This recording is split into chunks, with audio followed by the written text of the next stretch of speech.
Godfather was released in 1972 and was directed by Francis Ford Coppola and is now considered one of the greatest films ever made, up there with Citizen Kane, The Shawshank Redemption, and 2001: A Space Odyssey. Movies like this and 2001 and The Good, the Bad, and the Ugly are so unique, not only because they have such phenomenal filmmaking and such amazing executions for what could be very ambitious ideas that fall on their head, but also because they provide such a unique experience that you can't find in any other movie. That's why movies like this are so revered, because they do something that's against the grain and that you don't see in a lot of movies, like the intentional dark lighting and the characters and basically the pacing. It just provides such an experience that you really can't get anywhere else. Such a unique experience that you can't get anywhere else, more so. So I'm going to talk about the behind the scenes, I'm going to talk about the filmmaking, the story and characters. Michael Corleone is getting his own section, the themes, and then I'll wrap it up with a conclusion.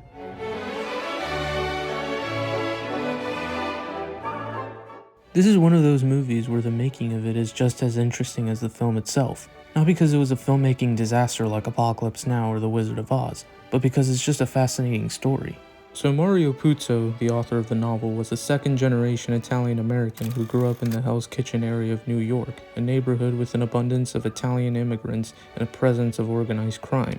He grew up hearing a bunch of stories related to the mafia, street life, and family loyalty, which gave him a natural fascination with the concepts of power, crime, and family dynamics, despite the fact that he was never involved in organized crime. He later became a writer, but at the time he was struggling to make ends meet because his previous novels were not successful, and he was in a lot of debt. This motivated him to write about the mafia since he was desperate for money and he knew people were interested in the topic. Puzo primarily focused on the story and characters and didn't really focus on literary style because he needed to pump it out quickly. This all changed, however, when Paramount took notice of the novel, and with the focus being on intense family drama, organized crime, and loyalty versus morality, they decided to buy the rights to turn it into a film. Puzo's only condition was to let him work on the screenplay alongside Francis Ford Coppola. The studio said yes, so they were able to begin development. Initially, they wanted a big-name director, and since Coppola was an inexperienced director at the time, they had their skepticisms. His ideas made the studio nervous, which led to them not trusting Coppola. He wanted to make the film feel real, so he insisted on filming in authentic locations rather than using a green screen, and casting actors who felt genuine rather than recognizable stars. They only hired Coppola because he was cheap, had an Italian-American background, and they thought they could control him. But the caveats was that he ended up inflating the budget and saw it as a film about capitalism in America.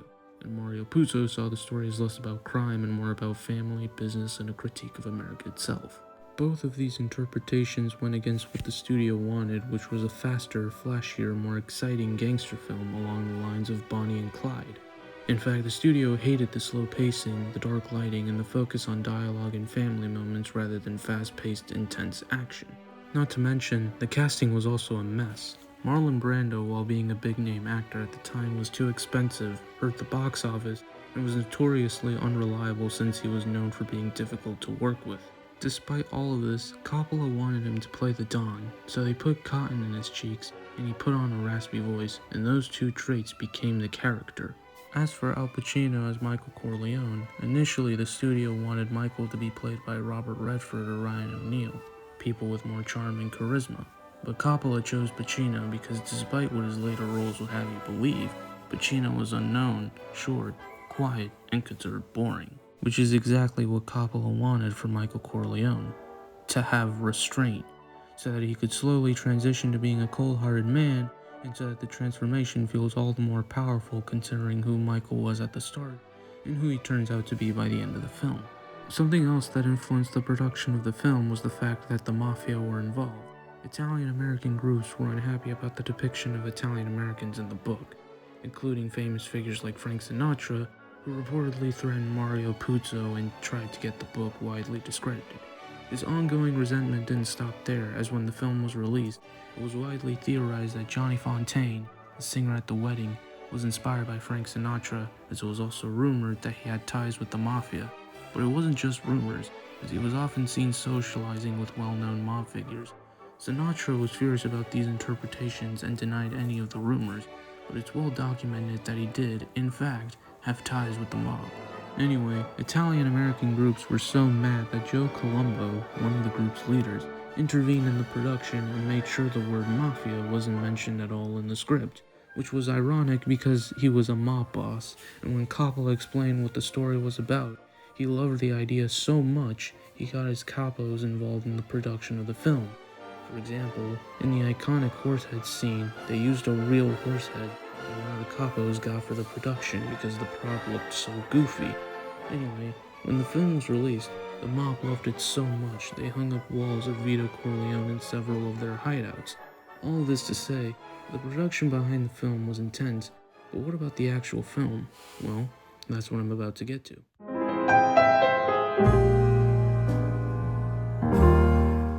The filmmaking is absolute perfection from top to bottom.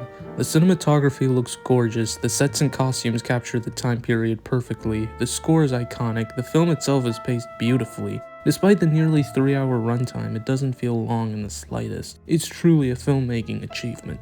I want to talk about 3 specific scenes. First, I want to talk about the introduction with the wedding in Vito's office. Then I'm going to talk about the hit scene at the restaurant.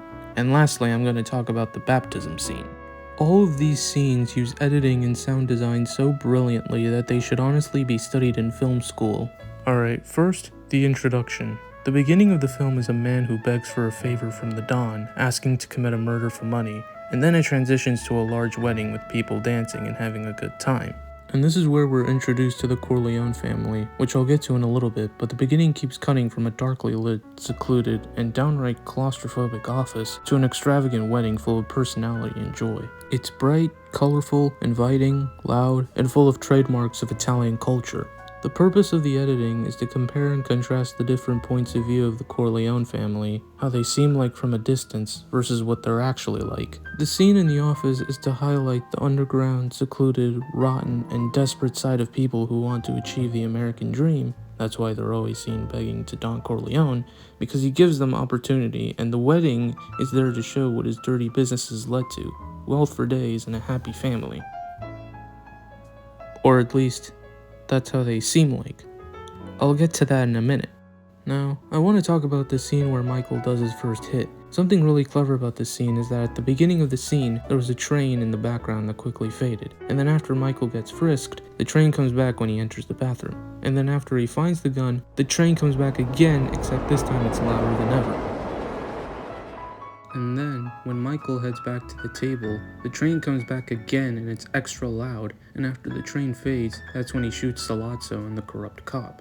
I absolutely love the sound design in this scene because the train is meant to put us in Michael's headspace and really highlight his growing anxiety. The louder the train was, the more anxious he was going through with the hit, so when he's about to actually shoot them both, the train gets louder and louder because he realizes he's about to murder 2 people in a public area. Another detail that does a great job of building suspense are the close-ups. Most of the scene is composed of close-ups that are meant to build tension for the final payoff.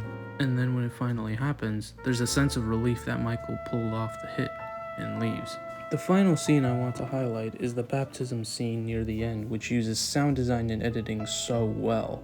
The scene starts at the church where Michael stands as godfather to his nephew's baptism while his men carry out murders. The scene does a brilliant job of having the audio from the baptism where it's mostly the priest carrying out a sacred ritual and overlaying it on top of shots where his men are about to carry out murders. This is fantastic editing because it's meant to contrast the sacred baptism with brutal, cold-hearted killings of Michael's foes.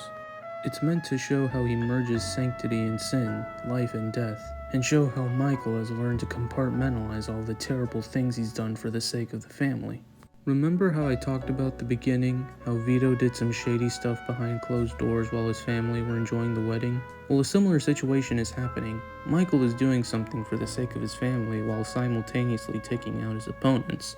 Not to mention, Vito was the Don at the beginning of the film, but Michael is the Don up to this point. But Vito, despite all the shady things he did, still had a code of honor and did these things for his family. May never come. Michael isn't participating in the baptism for spiritual reasons. He's using tradition, religion, and family for control and appearance. It's Michael hiding all the awful things he's doing through a controlled manner, because he's not doing the baptism for the family.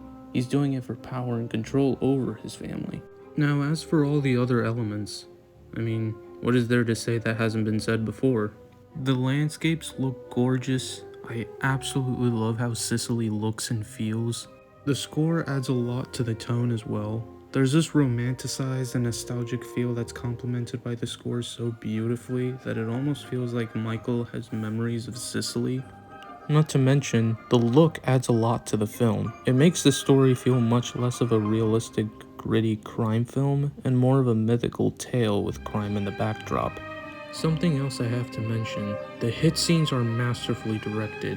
I love how there's no music present during these scenes, only afterwards or beforehand. It really adds to the tension because most of the tension comes from silence or using sound design for the eventual payoff, like the sound of footsteps or the train like I mentioned earlier. They're truly masterfully done.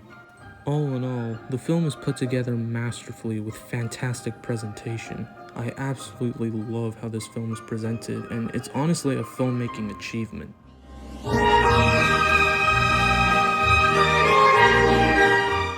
The story revolves around the Corleone family. Vito's the head of the family, and he has 4 children, Sonny, Fredo, Michael, and Connie, and Tom Hagen is his adopted son. The film is mainly about Michael's transformation, but it's not just about Michael's arc, it's about the downfall of the Corleone family. In fact, this is a perfect example of a Greek tragedy. Starts in prosperity with the wedding and with the Corleones being very powerful and wealthy, and throughout the film, it's showing the Corleone family falling apart when Vito isn't able to be present. In fact, the thing that led the Corleones to spiral out of control was the assassination attempt on his father. From that point on, the family begins to spiral out of control, which proves that Vito was the one who was able to hold his family together for so long. Either way, by the end of the film, the Corleone family are in a worse place than they were at the beginning. Vito passes away because of a heart attack, Sonny gets shot down in the middle of the film, Fredo is... well, his fate is more so answered in the second film, but even by the end of the first film, he gets sidelined and not taken seriously by the family anymore. He's not consulted or anything by Michael. That's why he's absent for the most part throughout the film, because after Fredo fails to protect Vito from getting shot, he's just ignored by the family. Connie gets abused by her husband and left heartbroken and alone by the end of the film when Michael orders a hit on Carlo. Tom Hagen gets reassigned from consigliere with a moral code to an enabler of the mafia, and Michael gets his own tragic downfall when he becomes the one person he despised, not just someone who's complacent with his family, but actively embraces the criminal life and becomes the exact opposite of what his father wanted him to become, a cold-hearted bastard who takes advantage of the family and abuses his power. Vito, to me, as a character is more of a presence than he is a fleshed-out human being, even if I'd argue he actually has an arc, weirdly enough. At the beginning of the film, you get the impression that he's this larger-than-life presence, and he presents people with opportunities when they honor him. That's what makes him such a fascinating character. It's that he's a mob boss, but instead of being ruthless, psychotic, and loud, he's a calm, gentle, frail, and honorable person. Thank you, Luca. My most valued friend. However, throughout the film, he actually has an arc which all starts with when he got shot down, and then from that point on, he becomes more vulnerable and human. He mourns the loss of his son who got shot down for dead, he establishes an alliance with the other families because of it, he puts Michael in charge of the family after he gets back from Sicily, and he plays with his grandson in the last scene of the entire movie, leading to his death. The fact that Vito got shot 5 times in the hit scene, and that wasn't able to kill him, but a scene of him chasing and playing with his grandson through the lemon field did, was intentional.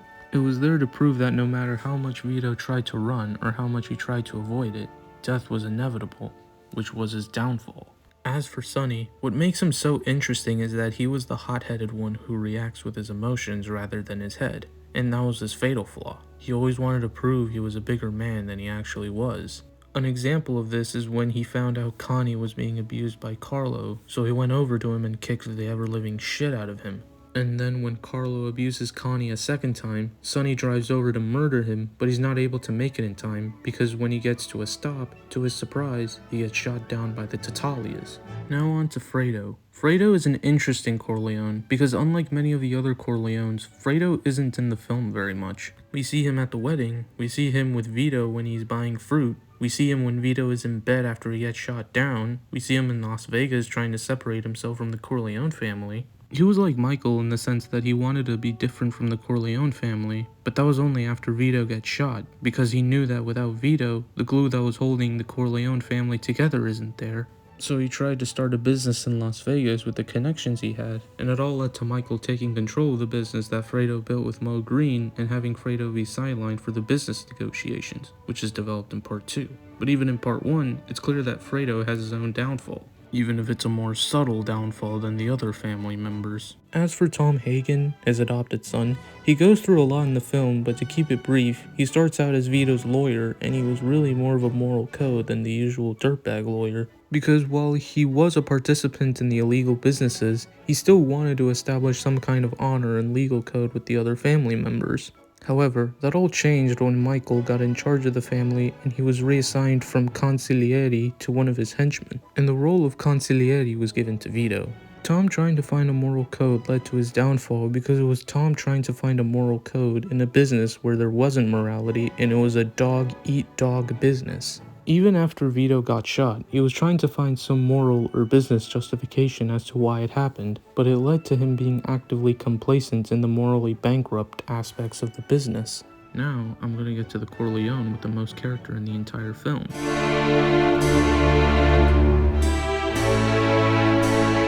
Michael is one of, if not the greatest protagonist in film history. His arc is iconic for a reason because while the film has a slow pace, the transformation he goes through throughout the film is so compelling because you feel the seeds being planted anytime he's on screen. He went from an awkward but well-meaning and honorable guy to a cold-hearted mob boss at the end of the film.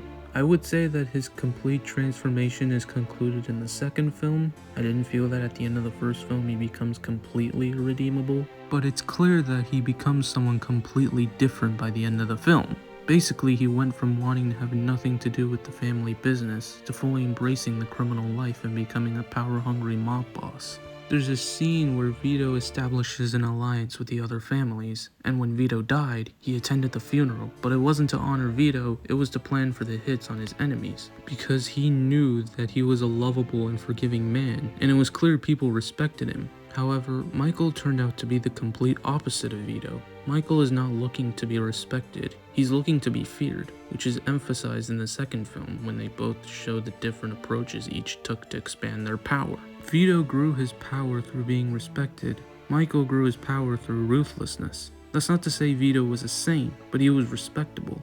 What I'm trying to say is that Michael is an incredibly fascinating character who was also the inspiration for characters like Tony Soprano and Walter White, characters who justified their awful actions under the guise that it was for their families. But as you see their characters' progression, you start to notice ulterior motives, and you start to question whether they were truly doing what they were doing for their families, or if they were doing it for their egos. Essentially, letting the power get to their heads and becoming completely different people to where you have to question whether you even want these characters to have happy endings. An extra detail that makes his transformation apparent was that Michael at the beginning of the film was wearing his army uniform at Connie's wedding, and when they took the picture, he looks completely different from the rest of his family. But when he gets back from Sicily and visits his girlfriend, he's wearing the mob suit and he's completely transformed into someone who basically is indistinguishable from his family, signaling not just an internal transformation, but a physical one as well. Something else that makes Michael's character so fascinating is the hit scene. Not only does it provide a change for his character and signal the beginning of his character arc, but it also puts you in Michael's headspace and shows the psychological effect that committing a murder can have on a human being. Like I mentioned earlier, there are several points throughout the scene where you hear a train in the background, and I said that it represents Michael's anxiety throughout the scene. That's because Michael at the beginning of the film returned from the war and attended his sister's wedding. So he must have had some PTSD from all the awful shit he saw. He's just good at hiding and compartmentalizing it whenever he needs to. He compartmentalized all the terrible shit he saw and did in the same way he did at the end of the film, when he compartmentalized all the awful acts he sent his men to do, and he's hiding it through a cold-hearted stare. That's why Michael is almost never seen pulling the trigger, because his mental state and his conscience won't allow him to. So he always gets someone else to pull the trigger for him, and it really highlights how cold and detached Michael truly is. Anyway, the section where he's in Sicily is very integral to his arc because that was when Michael should have had a breath of fresh air from the ruthlessness of the criminal underworld. But then he gets a reminder about unforgiving and how sneaky the criminal underworld truly is when one of his bodyguards turned out to have backstabbed Michael and murdered his wife. Not through gunshots, but through something even more shocking, an explosion.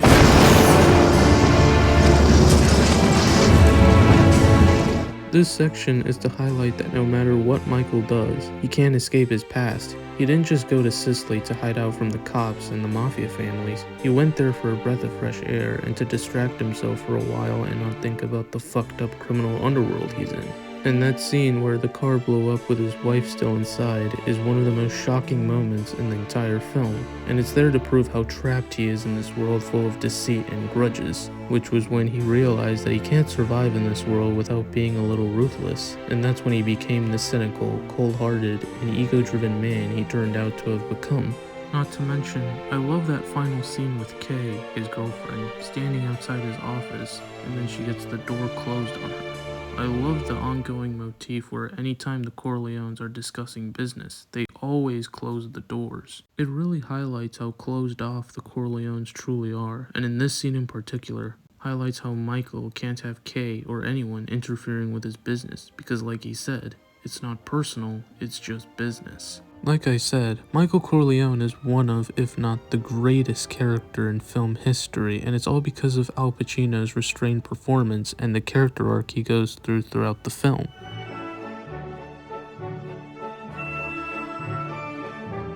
A character who I've neglected to talk about is Connie Corleone, for a reason. She goes through a slow realization throughout the film where she comes to the conclusion that the American dream was a lie. Let me explain. At the beginning of the film, she gets married to Carlo and they both seem very happy. However, in very brief sections throughout the film, we get hints that their marriage isn't so great. What's the matter with you, Carlo? Shut up and sit the table. Carlo's abusive and Connie seems to always blame herself. It's until she finds out that Carlo's been cheating on her where she stands up for herself and gets the beating of her life when Carlo corners her. When Carlo finally gets dealt with by Michael, she lashes out at Michael and is left devastated because now she's left with no husband. This all ties to a broader point I want to make, that the film is not about the mafia or about family, it's a deconstruction of America as a whole. The film takes place from 1945 to 1955, which was a period of immense economic and technological growth, babies being born left and right called the baby boom, and a period that emphasized the American dream. Go to college, get a degree, get a job, get married, have kids, and you'll be happy. Don't you want a family like this? Don't you want to be happy? That kind of thing. And the movie deconstructs that illusion and many other aspects of America. Like I mentioned before, the introduction of the film serves to show the contrast between how the Corleones seemed from the outside and what they were really like on the inside. But it also serves to show what people expect when they come to America and what America is really like. The wedding shows the glamour and the excess that seems enticing, and Vito's office is to show the desperate and more realistic side of having to achieve the American dream. The wedding is bright, colorful, and inviting, but Vito's office is dark, secluded, and downright desperate, but that's the reality of what America is really like. For example, Johnny Fontaine, the singer at Connie's wedding, seems confident, attractive, and talented when we're first introduced to him, but when he's in Vito's office, he's desperate, defeated, and lacks self-esteem. He begs to Vito for a shot in a new movie. Vito said that he'll make sure he gets the part and sends Tom Hagen to the movie studio. After the producer tells Tom to get lost for even mentioning Johnny Fontaine, the producer wakes up with a horse head in his bed. Later on, Johnny sends flowers to Vito as a sign of his appreciation for getting him the part. This entire subplot is there to show the dark side of LA and how the people who make it in LA, most of the time, are either studio implants like the producer, or have gotten there through doing messed up things and getting involved with messed up people. The movie also does a great job at deconstructing capitalism. Michael taking down his enemies, or really anyone who steps in his way, is a representation of what being at the top is actually like. It was never about growing the family business as it was about conquering his foes. You can't be at the top if you don't step on people along the way, and that's what Michael learns. And it also shows why many people don't succeed at even making a business in the first place. Like Fredo, he didn't really need the help of his family, he grew his business all on his own. But Michael went to his casino and tried to buy it from him and Mo Green. Mo declined the offer, and Michael orders a hit on Mo. That is Michael's mindset. If he can't buy you, he'll kill you, which makes him terrifying.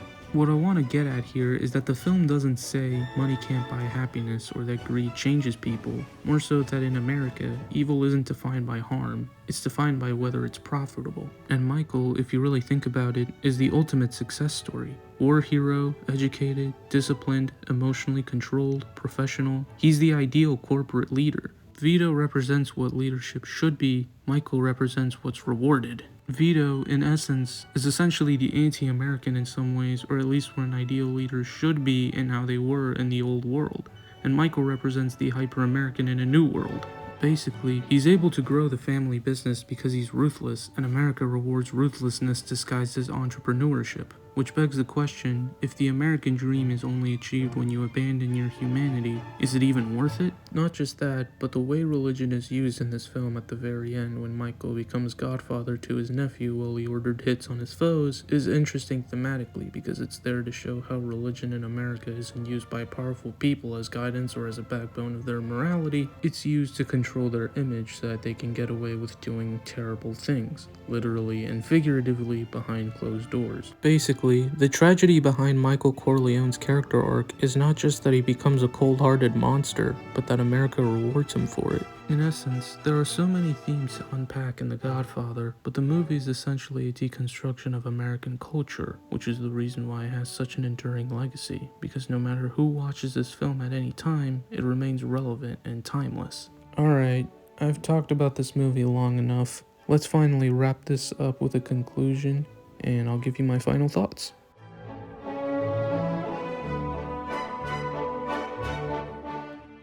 In conclusion, The Godfather is considered one of the greatest films ever made because of its filmmaking and because of its story, and because it uses those elements to give you as an audience member, and to give the audience in general, one of the most compelling experiences they've ever sat through. You can't get something like this from any other movie because it's just so unique and so amazingly executed that you can call it a masterful work of art. That's why even talking about this movie was so difficult, because what's really been said about The Godfather that hasn't been said before? And who hasn't heard of The Godfather before? It's been referenced countlessly in pop culture, and it just has such an influence on so many films like Goodfellas, Casino, The Irishman. Just an absolute masterful work of art that every crime movie wants to replicate. And even if you like Goodfellas or Casino more than The Godfather, you can't really compare The Godfather to any other one of those movies because it is just so unique and so interesting that even trying to compare Goodfellas to The Godfather feels wrong because they're so fundamentally different from each other. What I want to leave you with is this. If you don't like the movie, then that is totally fine, but I think it's safe to say that there isn't a single movie out there like The Godfather.